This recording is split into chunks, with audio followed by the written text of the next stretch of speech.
ಎಲ್ಲರೂ ರೆಡಿ ಇದ್ದೀರಲ್ಲ ಸ್ನೇಹಿತರೆ? ಸಂಭವನೀಯತೆಯ ಪ್ರಮುಖ ಗುಣಲಕ್ಷಣಗಳು.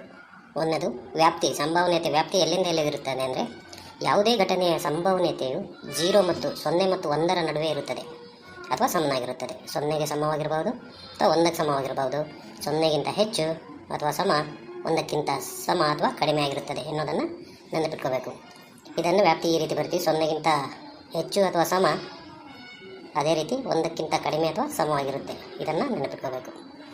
ಅದೇ ರೀತಿ ಖಚಿತ ಘಟನೆಯ ಸಂಭವನೀಯತೆ, ಶೋರ್ ಇವೆಂಟ್ಸ್, ಯಾವಾಗಲೂ 1 ಆಗಿರುತ್ತದೆ. ಅಸಂಭವ ಘಟನೆ ಸಂಭವನೀಯತೆ ಯಾವಾಗಲೂ 0 ಆಗಿರುತ್ತದೆ. ಇದನ್ನು ಫಸ್ಟ್ ನೆನಪಿಟ್ಕೋಬೇಕು. ಅದೇ ರೀತಿ ಪೂರಕ ಘಟನೆಗಳು, ಘಟನೆ ಇ ಮತ್ತು ಘಟನೆ ಇ ಅಲ್ಲ, ಇ ಆರ್ ನಾಟ್ ಇಗಳ ಮೊತ್ತ ಯಾವಾಗಲೂ 1 ಆಗಿರುತ್ತದೆ. ಅದನ್ನು ಈ ರೀತಿಯಾಗಿ ನಾವು ಸೂಚಿಸ್ಬೋದು: P of E plus P of E dash is equal to 1. ಇವತ್ತು ಇದನ್ನು ಈ ರೀತಿ ವ್ಯಕ್ತಪಡಿಸ್ಬೋದು: ಮಳೆ ಬರುವ ಸಂಭವನೀಯತೆ 60% ಆದರೆ ಮಳೆ ಬರದೇ ಇರುವ ಸಂಭವನೀಯತೆ ಎಷ್ಟು ಅಂದಾಗ ಅವೆರಡು ಕೂಡಿಸಿದರೆ 1 ಆಗಬೇಕು. 60% ಪ್ಲಸ್ 40 ಆದರೆ ಇವೆರಡು ಕೂಡಿಸಿದರೆ 1ಕ್ಕೆ 0.60 ಪ್ಲಸ್ 0.40 ಆದರೆ ಇವೆರಡು 1 ಆಗುತ್ತೆ ಅನ್ನೋದನ್ನು ನೆನಪಿಟ್ಕೋಬೇಕು. ಈ ಘಟಕದಲ್ಲಿ ವಿದ್ಯಾರ್ಥಿಗಳಿಗೆ ಗೋಲ್ಡನ್ ಟಿಪ್ಸ್ ಏನಂದರೆ, ಸೂತ್ರ ಯಾವತ್ತೂ ಮರಿಬಾರ್ದು. ಎಷ್ಟೇ ಕಷ್ಟವಿದ್ದರೂ ಮೊದಲು ಸೂತ್ರವನ್ನು ಬರೆಯೋದನ್ನು ಮರಿಬಾರ್ದು. P of E is equal to N of E divided by N of S. ಸೂತ್ರ ಬರೆಯೋದು ಕನಿಷ್ಠ ಅರ್ಧ ಅಂಕನಾದರೂ ಸಿಗುತ್ತೆ. ಛೇದದಲ್ಲಿ ಏನು ಬರೀಬೇಕಂದ್ರೆ, ನಿಮಗೆ ಅಂಶ ಅಂದರೆ ಮೇಲಿರುತ್ತೆ, ಛೇದ ಅಂದರೆ ಕೆಳಗಿರುತ್ತೆ, ಡಿನಾಮಿನೇಟರ್. ಒಂದು ದಾಳವಾದರೆ ಒಂದೇ ಒಂದು ದಾಳ ಒಂದು ಸರಿ ಉರುಳಿಸಿದಾಗ ಒಟ್ಟು ಫಲಿತಗಳು 6 ಆಗುತ್ತೆ. ಅದನ್ನು ಛೇದದಲ್ಲಿ ಬರೀಬೇಕು 6 ಅಂತ. 2 ದಾಳಗಳಾದರೆ ಅಥವಾ ಒಂದು ದಾಳವನ್ನು 2 ಸಲ ಉರುಳಿಸಿದರೆ ಒಟ್ಟು ಫಲಿತಗಳ ಸಂಖ್ಯೆ 36 ಆಗುತ್ತೆ. ಛೇದದಲ್ಲಿ ಬರೆಯೋದನ್ನು ಮರಿಬಾರದು. ಒಂದು ದಾಳ ಅಂದರೆ ಛೇದದಲ್ಲಿ 6 ಬರೀಬೇಕು. ಒಂದು ದಾಳ ಅಥವಾ 2 ದಾಳವನ್ನು ಉರುಳಿಸಿದಾಗ ಒಟ್ಟು ಫಲಿತಗಳು 36, ಛೇದದಲ್ಲಿ ಬರೆಯೋದನ್ನು ಮರಿಬಾರ್ದು. ಇಷ್ಟು ಬರೆದ್ರೂ ನಿಮಗೆ ಕನಿಷ್ಠ 1 ಅಂಕ ಸಿಗ್ಬೋದಂತ ಸಂಭವವಿದೆ. ಸಮಯ ಉಳಿತಾಯ 2 ದಾಳ ಲೆಕ್ಕ ಬಂದಾಗ ರಫೇಜಲ್ಲಿ ಬರ್ಕೋಬೇಕು, 36 ಬರುತ್ತೆ. ಅದು ಹೇಗೆ ಅನ್ನೋದನ್ನು ತಿಳಿಸ್ತೀನಿ. ಈಗ ದಾಳದ ಮೇಲಿನ ಸಮಸ್ಯೆಗಳನ್ನು ಯಾವ ರೀತಿ ಬಿಡಿಸೋದು ಅಂತ. ಒಂದು ದಾಳ ಇದೆ, ಒಂದು ಸತಿ ಉರುಳಿಸಿದ್ದೀವಿ. ಈಗ ಇದು ಹಂತ 1. ಒಟ್ಟು ಫಲಿತಗಳು, ದಾಳವನ್ನು ಎಸೆದಾಗ, ಒಂದು ಬಾರಿ ಎಸೆದಾಗ ಒಟ್ಟು ಫಲಿತಗಳು ಎಸ್ ಇಸ್ ಈಕ್ವಲ್ ಟು, ಅದರಲ್ಲಿ 1 2 3 4 5 6 6 ನಂಬರ್ಗಳನ್ನು ಬರೆದಿರ್ತಕ್ಕಂಥ 6 ಮುಖಗಳಿದೆ. ಅದರಲ್ಲಿ ಎಸ್ 1 2 3 4 5 6 ಅಂತ ಕೊಡ್ತಿದ್ದೀವಿ. ಆದ್ದರಿಂದ N of S is equal to 6. ಇದು ಛೇದ ಅಥವಾ ಡಿನಾಮಿನೇಟರ್ ಬರ್ಕೋಬೇಕು. ಛೇದದಲ್ಲಿ ಒಟ್ಟು ಫಲಿತಗಳ ಸಂಖ್ಯೆ 6 ಇದೆ. 6 ನಂಬರನ್ನು ಬರ್ತಿದ್ವಿ, 6 ಮುಖಗಳಿರ್ತವೆ. ಅದರಿಂದ ಛೇದದಲ್ಲಿ ಬರೆಯೋದು, ಒಂದು ಸಲ ನಾವು ಉರುಳಿಸಿದಾಗ 6 ಛೇದದಲ್ಲಿ ಬರೆಯೋದು ಗೊತ್ತಿರಬೇಕು. ಪ್ರಶ್ನೆ ಅರ್ಥ ಮಾಡ್ಕೋಬೇಕು, ಏನು ಅನ್ಕೊಳ್ಳೋದು. ಸಮ ಸಂಖ್ಯೆಗಳು, ಅಂಶದಲ್ಲಿ ಏನು ಬರೀಬೇಕು. ಸಮ ಸಂಖ್ಯೆಗಳು ಯಾವ್ಯಾವ ಅದರಲ್ಲಿ 2 4 6. ಅಂಶದಲ್ಲಿ 3 ಬರೋದು, ಛೇದದಲ್ಲಿ 6. 3 1 3 2 ಈ ರೀತಿ. ಬೆಸ ಸಂಖ್ಯೆಗಳು 1 3 5 ಒಟ್ಟು 3 ಸಂಖ್ಯೆಗಳಿದ್ದಾವೆ ಇದರಲ್ಲಿ. ಮೇಲಂಶದಲ್ಲಿ 3, ಛೇದದಲ್ಲಿ 6. 3 1 3 2 1/2. ಅವಿಭಾಜ್ಯ ಸಂಖ್ಯೆ, ಅವಿಭಾಜ್ಯ ಸಂಖ್ಯೆ ಅಂದರೆ ಗೊತ್ತು ನಿಮಗೆ, ಒಂದು ಅವಿಭಾಜ್ಯ ಸಂಖ್ಯೆ ಅಲ್ಲ. ಆದ್ದರಿಂದ ಅದು ಬಿಟ್ಟು 2 3 5 3 ಅವಿಭಾಜ್ಯ ಸಂಖ್ಯೆಗಳಿದ್ದಾವೆ. ಆದರೆ ಅದು ಬರೆಯೋದು 3/3 ಅಂಶದಲ್ಲಿ, ಛೇದದಲ್ಲಿ 6 ಇರುತ್ತೆ. 3 1 3 2 ಅದು ಕೂಡ 1/2. 3ಕ್ಕಿಂತ ದೊಡ್ಡ ಸಂಖ್ಯೆ, 3ಕ್ಕಿಂತ 3 ಸಮ ಅಂತ ಕೇಳಿಲ್ಲ, 3ಕ್ಕಿಂತ ದೊಡ್ಡ ಸಂಖ್ಯೆಗಳು ಯಾವು? 4 5 6. ಅದಕ್ಕೆ 3/6 1 3. ಈ ರೀತಿ ಪ್ರಶ್ನೆ ಕೇಳಿದಾಗ ನಾವು ಸುಲಭವಾಗಿ ಇದನ್ನು ಬರೆಯೋದು 3 ಅಂಕ ಈಸಿಯಾಗಿ ಪಡೆಯಬಹುದು. ಸ್ನೇಹಿತರೆ, ಉದಾಹರಣೆ ಒಂದು ಲೆಕ್ಕ ಇನ್ನೊಂದು ನೋಡೋಣ. ದಾಳಕ್ಕೆ ಸಂಬಂಧಿಸಿದ್ದು. ಒಂದು ದಾಳವನ್ನು ಒಂದು ಸರಿ ಎಸೆದಾಗ ಅವಿಭಾಜ್ಯ ಸಂಖ್ಯೆ ಬರುವ ಸಂಭವನೀಯತೆಯನ್ನು ಲೆಕ್ಕ ಹಾಕಿ ಅಥವಾ ಎಷ್ಟು ಅನ್ನೋದು ಪ್ರಶ್ನೆ ಯಾವ ರೀತಿ ಬಿಡಿಸೋದು ಅನ್ನೋದನ್ನು ಸುಲಭವಾಗಿ ತಿಳ್ಕೊಳ್ಳೋಣ. ಈಗ ಒಂದು ದಾಳವನ್ನು ಈ ರೀತಿ ಅದನ್ನು ನಾವು ಎಸೆದಿದ್ದೀವಿ. ಇದರಲ್ಲಿ ಒಟ್ಟು ಫಲಿತಗಳು ಎಷ್ಟಿದೆ? 6 ಇದೆ ಅಂತ ಗೊತ್ತು. N of S is equal to 6. ಯಾವ ರೀತಿ ಬಿಡಿಸೋದು ಅನ್ನೋದನ್ನು ಈಗ ಲೆಕ್ಕ ಹಾಕೋಣ. ಈಗ ಬಿಡಿಸುವ ವಿಧಾನ. ಒಟ್ಟು ಫಲಿತಗಳು, ಸಾಧ್ಯತೆಗಳು ಎನ್ ಆಫ್ ಎಸ್ ಆಗಲೇ ಹೇಳಿದ್ದೀವಿ ನಾವು 6. ಒಟ್ಟು ಫಲಿತಗಳ ಸಂಖ್ಯೆ ಎನ್ ಆಫ್ ಎಸ್, ಛೇದದಲ್ಲಿ ಬರೆಯೋದು 6. ಅನುಕೂಲಿಸುವ ಘಟನೆ ಅಂದರೆ ಎನ್ ಆಫ್ ಇ ಎಷ್ಟು ಅನುಕೂಲಿಸಿ, ಅದರಲ್ಲಿ ಅವಿಭಾಜ್ಯ ಸಂಖ್ಯೆಗಳಿದ್ದಾರೆ. ಇದರಲ್ಲಿ ಅವಿಭಾಜ್ಯ ಸಂಖ್ಯೆಗಳ ಸಂಖ್ಯೆ 2 3 ಮತ್ತು 5. 3 ಅನುಕೂಲಕರ ಸಂಖ್ಯೆ ಎಷ್ಟು ನಮಗೆ? ಅನುಕೂಲಿಸುವ ಫಲಿತಗಳ ಸಂಖ್ಯೆ ಎನ್ ಆಫ್ ಎ 3. ಸೂತ್ರ probability of A N of A divide by N of S.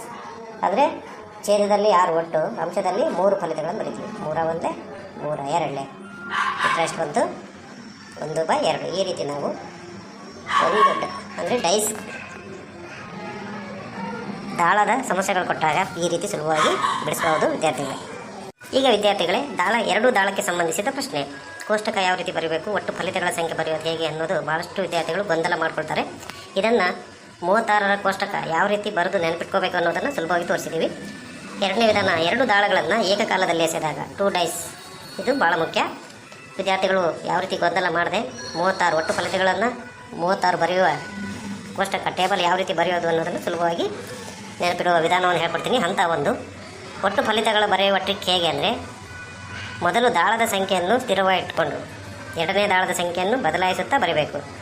1ರ ಸಾಲು 1 1 1 2 1 3 1 4 1 5 1 6. 2ರ ಸಾಲು 2 1 2 2 2 3 2 4 2 5 2 6. 3ರ ಸಾಲು 3 1 3 2 3 3 3 4 3 5 3 6.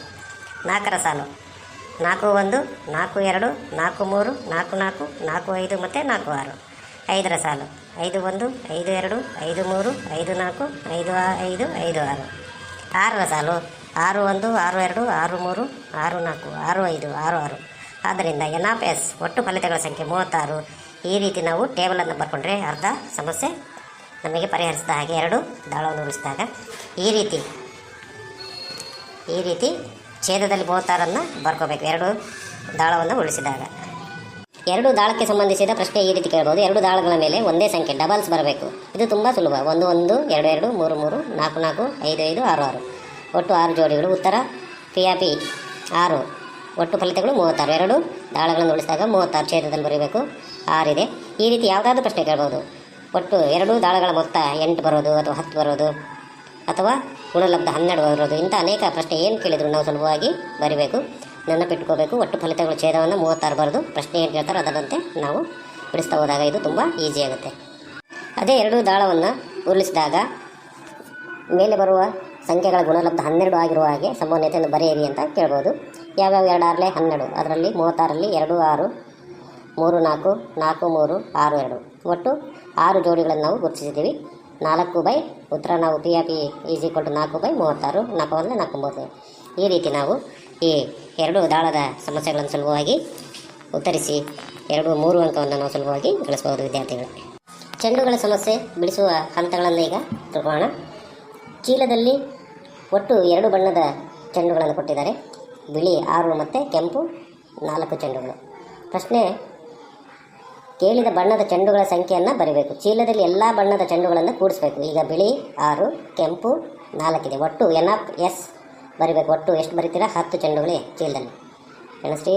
White 6, red 4. ಒಟ್ಟು NF 6 ಬರೀಬೇಕು. ಯಾವಾಗಲೂ ಛೇದದಲ್ಲಿ ಎಲ್ಲ ಬಣ್ಣದ ಯಾವ್ಯಾವ ಕಲರ್ ಕೊಟ್ಟಾರೋ ಎಲ್ಲ ಬಣ್ಣದ ಚೆಂಡುಗಳನ್ನು ಒಟ್ಟು ಕೂಡಿಸಿ NF ಅಂತ ಬರೆದು ಅದು ಛೇದದಲ್ಲಿ ಬರೆಯೋದು ಗೊತ್ತಿರಬೇಕು. ಪ್ರಶ್ನೆಯಲ್ಲಿ ಕೇಳಿದ ಬಣ್ಣದ ಚೆಂಡುವನ್ನು ತೆಗೆದಾಗ, ಅಂದರೆ ಕೆಂಪು ಚೆಂಡು NF ಯಾವ ಚೆಂಡು ತೆಗಿತೀವಿ ಅಂತ ಭಾಗಾಕಾರ ಮಾಡಿ ಉತ್ತರ ಪಡೆಯಬಹುದು. ಈಗ ಉದಾಹರಣೆಗೆ 4 ಕೆಂಪು ಮತ್ತು 6 ಬಿಳಿ ಚೆಂಡುಗಳಿದೆ ಒಂದು ಚೀಲದಲ್ಲಿ. ಒಟ್ಟು NF 4 + 6 2 ಬಣ್ಣದ್ದಿದೆ 10. ನೀವು ಬೇರೆ ಏನು ಕೇಳಿದ್ರು ಒಟ್ಟು ಕೂಡಿಸಿ ಬರೀಬೇಕು. ಕೆಂಪು ಯಾವುದಾದ್ರೂ ಯಾದೃಚ್ಛಿಕವಾಗಿ ಒಂದು ಚೆಂಡನ್ನು ತೆಗೆದಾಗ ಕೆಂಪು ಚೆಂಡು ಬರುವ ಸಂಭವನೀಯತೆಯನ್ನು ಕಂಡುಹಿಡಿರಿ ಅಂತ ಕೇಳಿದರೆ ನಾವು ಪ್ರಾಬಬಿಲಿಟಿ ಆಫ್ ರೆಡ್ ಬಾಲ್ ಅಂತ ತೊಗೊಳ್ತಿದ್ದೀವಿ. ಛೇದದಲ್ಲಿ ಒಟ್ಟು 10 ಚೆಂಡುಗಳಿದ್ದಾವೆ. ಅಂಶದಲ್ಲಿ ರೆಡ್ ಎಷ್ಟಿದೆ? 1 2 3 4 ರೆಡ್. ನಾವು ಯಾವ ಚೆಂಡು ಹೇಳ್ತೀವೋ ಅದನ್ನು ಬರೀಬೇಕು. 4 2 2 5 2ರಿಂದ ಭಾಗವಾಗುತ್ತೆ. ಬಿಳಿ ಚೆಂಡು ಬರುವ ಸಂಭವನೀಯತೆ PAP ವೈಟ್ ಚೆಂಡು ಎಷ್ಟಿದೆ? ಅದರಲ್ಲಿ 6 ಇದೆ. ಛೇದದಲ್ಲಿ 10, ಅಂಶದಲ್ಲಿ 6. 2 3 2 5. ಅದೇ ರೀತಿ ಇನ್ನೊಂದು ನೀಲಿ ಚೆಂಡು ಒಟ್ಟು ಕೂಡಿಸಿ, ನೀಲಿ ಅಲ್ಲದಂದರೆ ನೀಲಿ ಬಿಡಬೇಕು. ಉಳಿದವೆರಡು ಕೂಡಿ ಲೆಕ್ಕ ಮಾಡಿದಾಗ ನಮಗೆ 3 ಅಂಕ ಸುಲಭವಾಗಿ ಸಿಗುತ್ತೆ.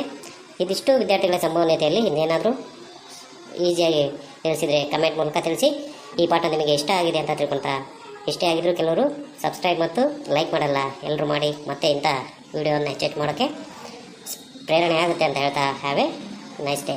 ನಾಳೆ ಎಕ್ಸಾಮ್ಗೆ ಬೆಸ್ಟ್ ಆಫ್ ಲಕ್.